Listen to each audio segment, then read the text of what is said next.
Okay, so looking back at this problem, I wrote down some things I thought, some bonus content on things that I tried.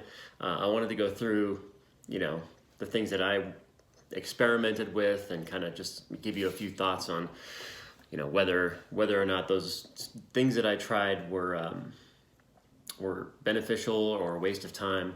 I don't know that I tried everything, but it was a serious problem. And just going back in time, I mean, I was a pretty good player before I became a teacher. I wasn't, quite like world class. I mean, I played in college. I got as far as the second stage of Q school. I got through first stage 1 year.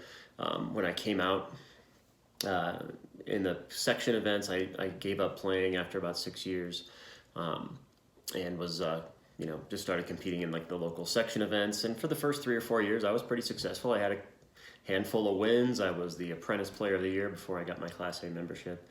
And I, keep track of my stats. I mean, I was shooting under par a lot of the time, right around par a lot of the time, mid-70s on a bad day. And then once this problem started, middle of 2012, it was like, I think there were a couple of seasons where I barely broke 80 even once. There was a 90s in there. It was a disaster as I was working through this. So I had to write them all down. So I'm just going to kind of go through some of the things that I tried, whether or not I thought they were successful or not. This is going to be kind of a longer video. It just gives you an idea of the lengths that I've gone to fix this problem, and ultimately I'll tell you a little bit about how I finally beat it. So as I mentioned, it's both mental and it's technical, is what I think about it now. That's the way that I approach it. So technically, I'll go over the first parts first. So my first thing that I tried was to just try to hit a cut, or I try to change my path and hit a cut. And I because my initial problem was a hook. And then when I tried not to hook it, it was a push block, like starts right, fades right, way gone. So I tried changing my path to outside in and trying to hold the face off. I way overdid it. My path got super steep. I was making giant divots, divot going left. Not that that's really a big indicator, but I didn't have launch monitors at the time. But on video, it got real steep, and I was divot monster. Like if you were to go to a par 3 hole and look at all the divots, you could see, okay, there's everybody else's kind of straight, and then there's mine. Like I look like a 15 handicap outside in, trying so hard to hit a cut. So I overdid that, of course, because I tend to overdo stuff, and even got to the point where I was like, I remember when it got really extreme. There was a time where I practiced on the range. I'll never forget. I was seeing how far left I could aim and how far right I could hit it from there, figuring maybe if I just say aim 60 degrees left and try to hit it as far right as I can, like what's the limit to how far right I can hit a ball, and then see if I could play golf that way. Just aim it into the weeds, try to hit it as far right as possible, because I figured there was a limit to how far right I could hit it. I was actually wrong, and the ball flight was, as you would expect, absolutely terrible. It was this high spinning, short, non-functional golf shot, but I did try it. So I abandoned that after a while. I did try to hit cuts for a long time and in different ways, but I've since abandoned that thought. I tried to change my tempo. I tried to smooth out my tempo. I did notice that on the course when I video my swing, or had videos that somebody might take in tournaments, that my tempo was noticeably faster on the golf course, especially in tournaments, than it was on the range. So I spent time trying to slow it down on the course. It was very unnatural. It did not work out for me. I tried that for, probably a whole season. I tried swinging easier. Doesn't work for me at all. I tried swinging as hard as I possibly could. Surprisingly, that one worked kind of better, although not great. I tried, focusing on my balance, tried focusing on my finish. I tried, gripping it looser, gripping it tighter. I've kind of settled on, I do grip it a little bit tighter than I used to, in an effort to really control the face, lock down the face control. But I tried a lot of different technical things. Ultimately, as far as technique goes, if you were to think about like a golf swing, what I ended up doing was I ended up changing my hand path a little bit. I'm not going to get into that, but too much in this video. But my hand path tended to get up and out, away, and the face would have a lot of closure. So I do, and that did help. I spent some time feeling like the hand path was left without getting over the top, steep, outside in to do so. So a kind of a shallow downswing with the hand path working around me to the left seems to be something that helped me keep the face, seemed to reduce face rotation through the hit, which I think was a big thing technically. As far as equipment goes, oh man, I tried a lot of stuff with equipment. You know, I tried various driver heads. I tried very forgiving ones. I always did have like a high spin problem back in the day when I was going through this. So, I was accepting of that. I was like, well, I'll just hit the most forgiving driver ever, and I don't care what it spins like. Didn't really work. I tried a mini driver. I tried, making a 1-iron.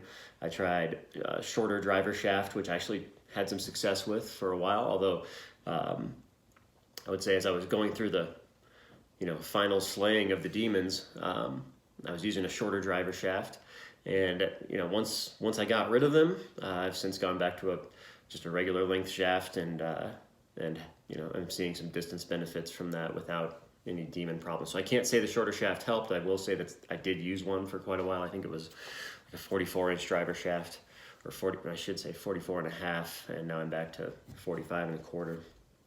I tried a variety of different shafts. I tried the stiffest, heaviest shafts I could get, trying to keep the face under control. I tried super light whippy shafts, actually, to try to help myself with tempo and force myself to swing it more smoothly. That definitely didn't work for me. I changed grip sizes. I tried big old fat grips. In another video I mentioned the Align grips. I did use those for a little while. I can't say really whether they worked or not. I've just settled back on just mid-size MCC +4s is what I use right now. As far as tactics on the course, I tried. There were days where I tried just not pulling the driver at all. Although for me, the problem didn't just rest in driver. I could hit a 3-wood out of bounds, 4-iron out of bounds just as easily. I tried changing my aiming point to the farthest away from one-sided out of bounds. If the out of bounds is on the right, I would aim it literally into the left rough, and that got me through the hole, but didn't really solve my problem. I tried. Let's see. I already talked about that one.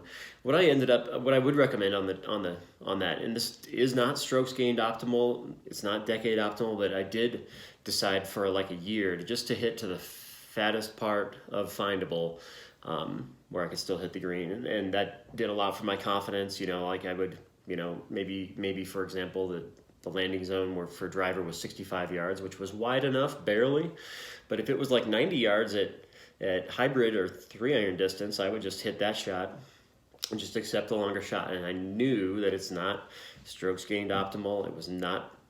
I was not out there though trying to shoot the lowest score possible at the time. I was just trying to get some confidence in my tee shot game. So I did that for like a year, and I would say that was helpful from a mental confidence standpoint, because it was actually like, okay, I could hit these wide targets and walk off the tee box, and my anxiety went down.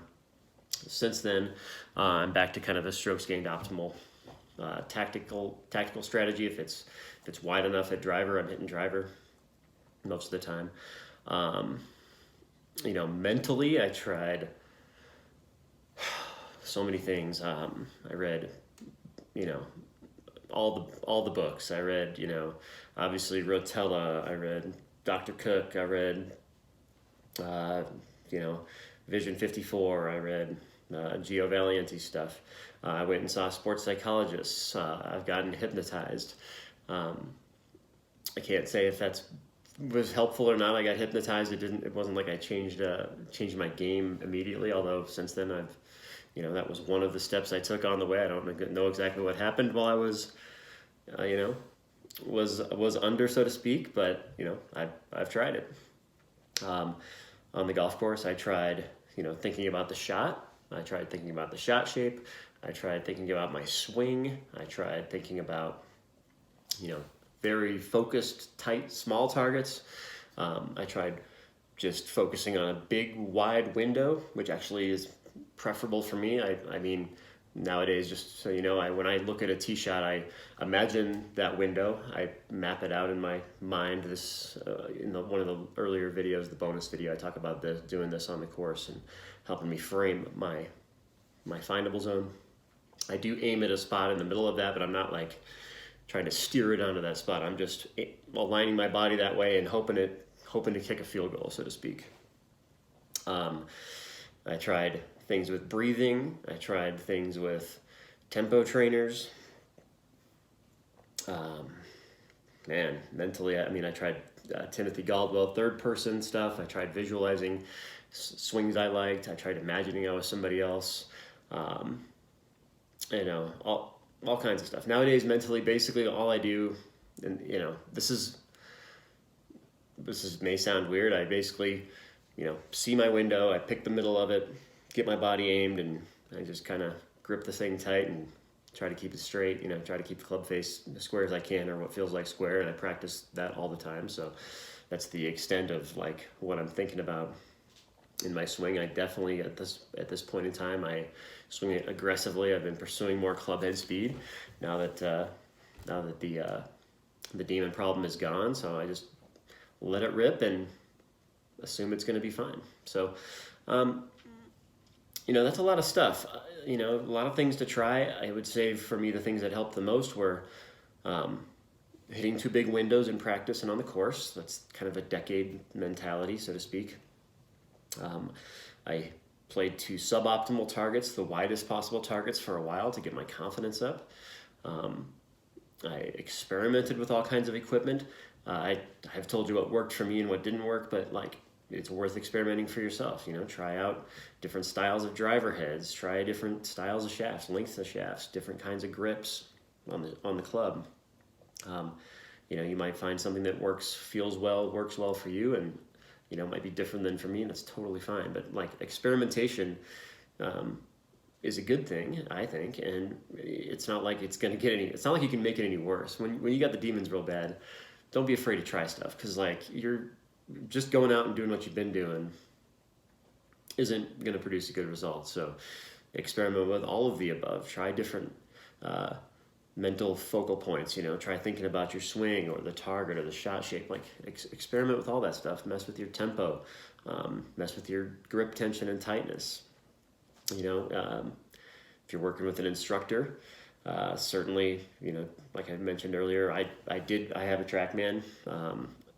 Honestly, I can't say that it helped me with the demon problem. I don't think it hurt. What I do with TrackMan is I keep a close eye on my path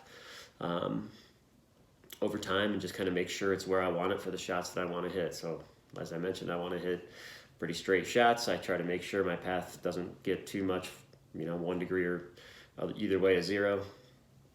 I pay attention to the contact point on the face with foot powder spray, and the majority of my practice is just face control. And to be honest, what I do there is I spend a lot of time intentionally hitting it left and intentionally hitting it right, and then a little bit left and then a little bit right, trying to dial in the feel. And for me personally, I feel it in my arms, hands, and wrists. Like, that's what does it for me as far as making the club face point where it points. So I wouldn't say I'm manipulating my arms and hands, although I'm sure I probably am in some way. But I'm just very aware of what those feel like on good shots, what it feels like to hit it right, what it feels like to hook it, and I'm always trying to just dial in that middle ground tighter and tighter, and that's done a lot. So from a confidence standpoint, my confidence is back up. My swing looks a little bit different. It doesn't look nearly as different as I think it does. Like, in my head, I feel like my hand path is just so far left, Tommy Fleetwood. You know, on video, it's a couple inches more, you know, exiting a little bit lower than it used to. It's nothing crazy, but it's enough. At least it's enough for me to keep the ball in play. So I just wanted to go through that and give you some ideas for for things to experiment with, and kind of my journey on going through all that stuff. I also realize I can't make a 15-plus episode Driver Demon series without including at least one swing from the course in competition, so here's one.